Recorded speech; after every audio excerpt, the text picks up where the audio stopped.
behind. And this is just one of many, many beautiful beaches. Let's see if you can see the beach that way. You can see how the beach expands out that direction. Look at that water down there. You can see right to the bottom. And so with this in the background, we wonder, we say, how is it? What brought me here? How did I come to this? Where am I going? These eternal questions of life. And then the answers have to be more and more and more simple when we deal with these eternal questions.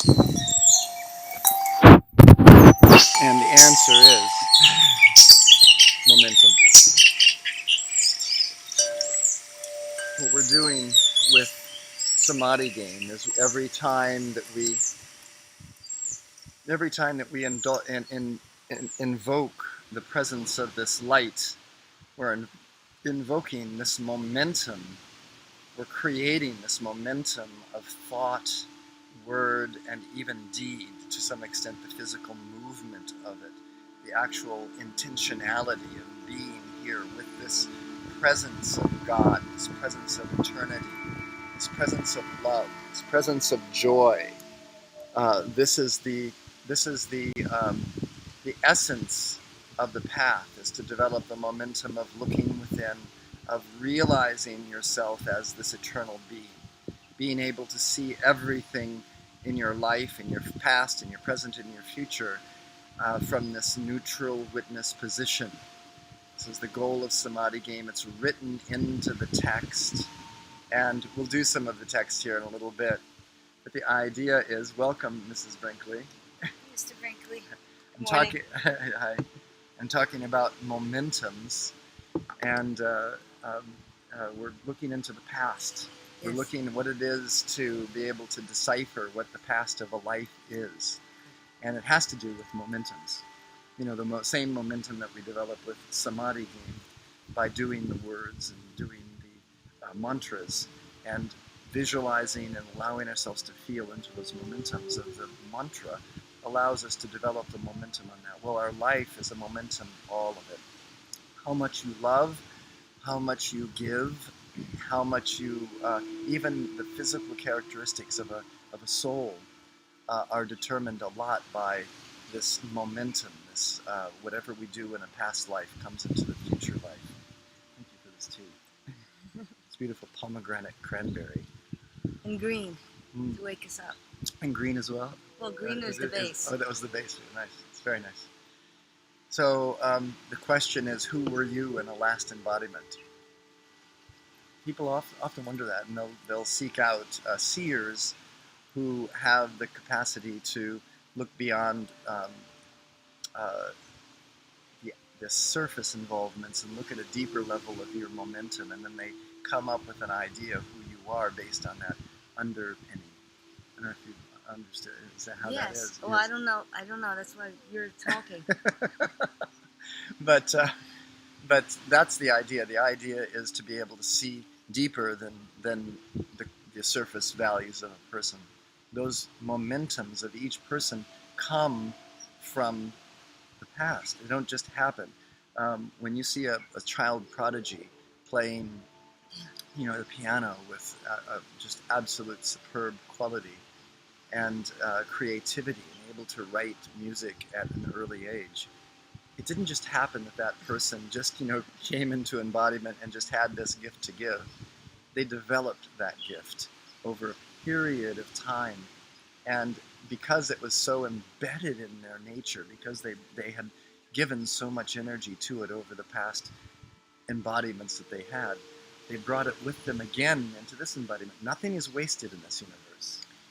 Yeah, well, when I was, as brought up, Baptist and conservative Christian, I used to say, well, heaven, it can't be that big that there's, 15 billion people that all just walking around saying, hey, where's my mom?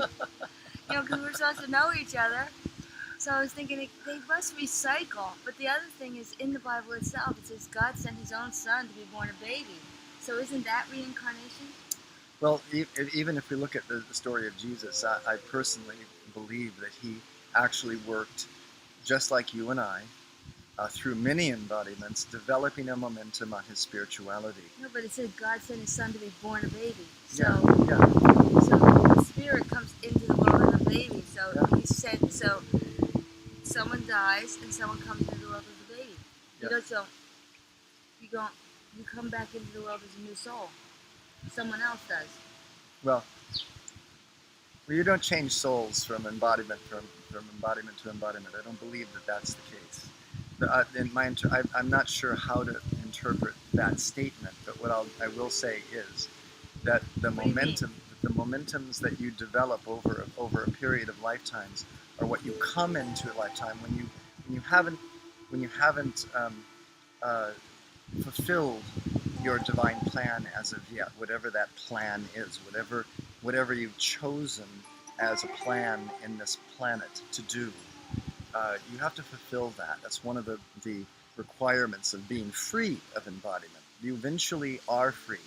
The ascended beings, whether it be Jesus or Buddha, they're all ascended now. That's what the whole story was about. Finally, he earned his ascension.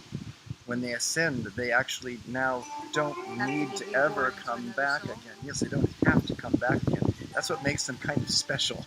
They've done it. They've actually done the walk. They've actually finished the thing that all of us can finish. We're not all relegated to just being here and waiting for him to come back and scoop us up. The idea is that we all walk this path, that we all have these momentums of spirituality. We all give a gift which is unique to each one of us, our unique gift to give God.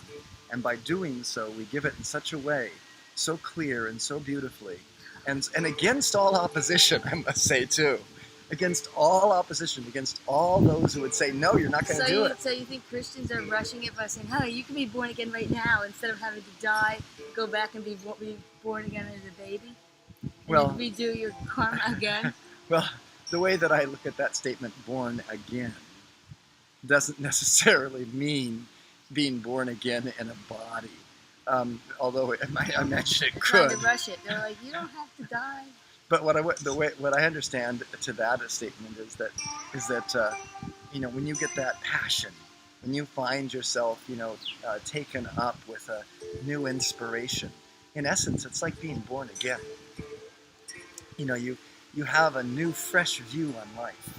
You're all of the heaviness of your life, whether it be because of financial difficulties or relationship difficulties or survival difficulties, whatever it is in this planet, we all have to make do and get by in certain ways. But whatever your karma is, once you've overcome that, given your gift, then you freed yourself. Now the idea is to develop momentums on that in your world so that you can be free. And getting free of that karma is an actual task. And so comes samadhi game, mantras of insight and awareness. By saying these mantras, we break the mold of these karmic impingements that fall on us and say, you've got to come back again. You've got to come back again. You haven't gotten it right yet. You haven't gotten it. Come on back. The magnetism to the karmas, to the frequencies of existence here on this planet, the fears and the desires. We have a process in samadhi game called enlightenment with squares. The enlightenment with squares shows us where our fears and desires lay. Each of us have these fears and desires, and until we can be free of them, be in the neutral witness and choose them at will without being attached to them, we'll continue to have to cycle through this embodiment. And every time we come back with a little slight paramutation of that momentum that we developed of fear, of desire, or of neutral witness mastery, or piano mastery, or whatever mastery it is.